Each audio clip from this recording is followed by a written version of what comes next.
This is an integrated split lid box. It's a really lovely little technique project, and I'm going to show you how to do it.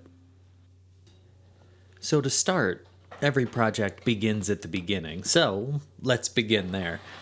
This is a fantastic scrap wood project. I have a lot of offcuts lying around from previous projects, previous commissions, and these two particular pieces of wood, this little bit of rosewood I had and some ghost maple, they've been sitting around for probably 2 years. So this is the perfect type of project to integrate that, use up some of that scrap wood, some of the really curly or beautiful stuff you have lying around that may not be appropriate for another project, but you do want to integrate it into something. So that's what I'm using here. And then I'm going to take that ghost maple to the jointer. And something to note about jointing twisted wood is you're going to want to take off those high spots first, try to find the balance on the first couple of passes, and then take off the rest of that material in subsequent passes. And then I'm going to take the rosewood over to the bandsaw, find the best looking grain, cut it out so I'm not wasting all of that other material, joint it, thickness it, get everything down to the appropriate size. And then I'm going to book match this rosewood so that I have a nice looking lid for this box. It may just be a tiny little scrap wood box, but you can still be very conscious of your grain selection in order to get kind of the most aesthetically pleasing or the most balanced feel to this box. Now, as far as size of components goes, I'm milling the sides of this box down to a 1/2 inch and the top and bottom down to around 1/4 inch. The exact machining is not all that important because of the type of joinery we're using, but it's in that vein. And then once I have those components milled down to 1/4 inch, I can book match them, glue them together, and let them dry overnight.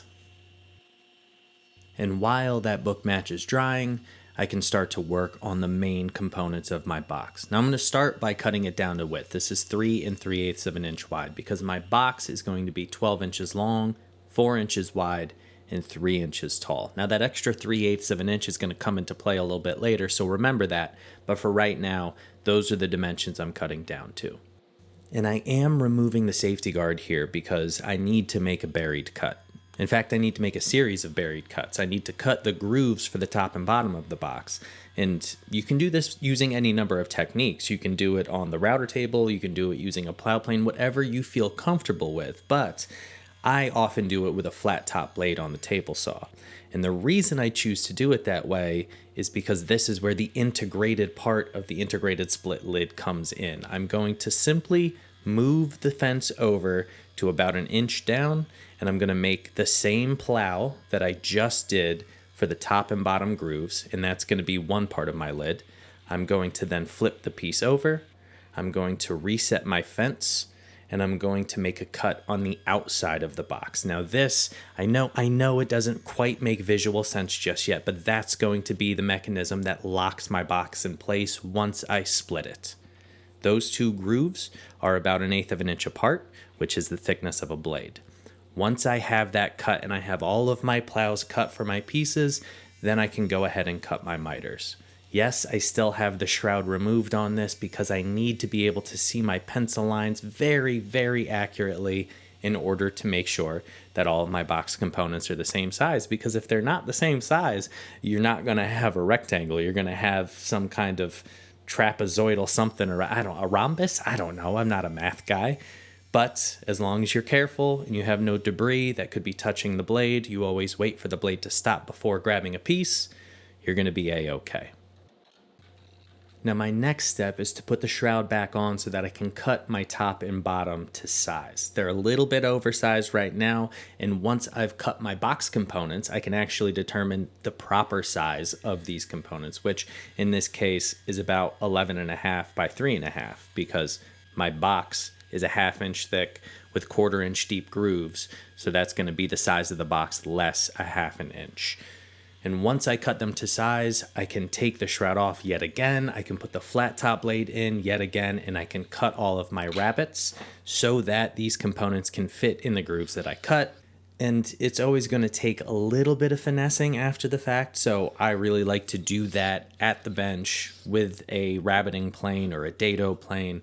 It's just really nice to be able to make those micro adjustments with a hand tool. You can absolutely do it on machine and make sure that they fit absolutely snug, but I don't know, I'm kind of a hand tool guy by nature, so I like doing it by hand and integrating those hand tools into my workflow when I can.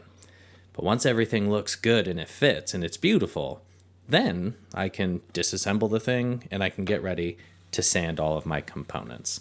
Once my components are sanded up and everything looks good and clean, and I'm removing any machine marks and pencil marks and planing the bottom and cleaning up, chamfering all of the edges, it's just a little bit, again, of that hand tool workflow. Could you do this on a router table? Of course you could, but I like doing it by hand because it's just a thing that brings me joy. Now, miters are a lovely thing because I can just use the old blue tape trick. I can slap a little bit of glue in that joint. I can close them up like a book and it's going to naturally spread that glue. I don't want to use too much glue in here because then it can really bleed into the corners and creates a difficult amount of cleanup.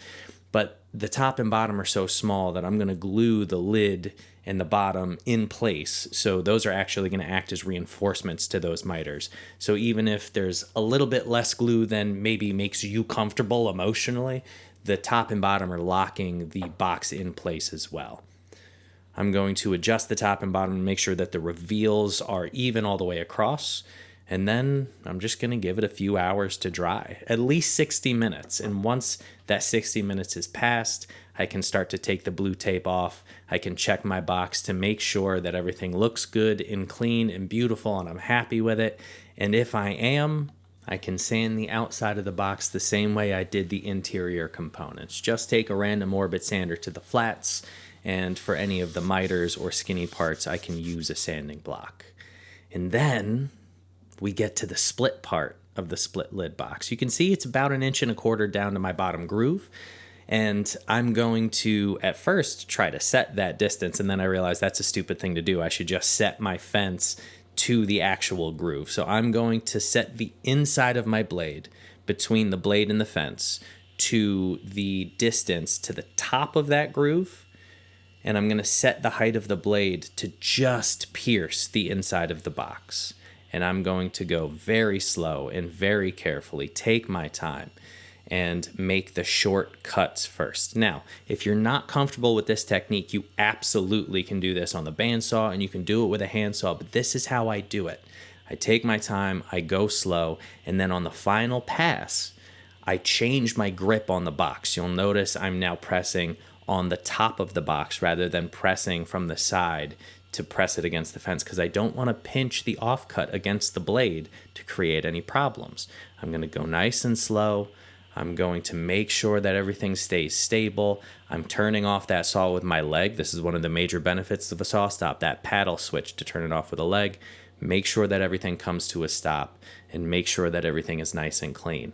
I'm working smart, I'm working safe, and I'm getting, importantly, a really accurate cut that's easy to clean up. Now, similarly to my rabbets from my top and bottom, it usually takes a little bit of a micro fit. So I like to take that same dado plane or that shoulder plane and just clean it up. I'll check the fit, clean it up where it's a little bit tight again until everything fits smoothly and everything looks wonderful. Once I'm at that position, then I can go in and I can do my final sanding, clean up the grooves.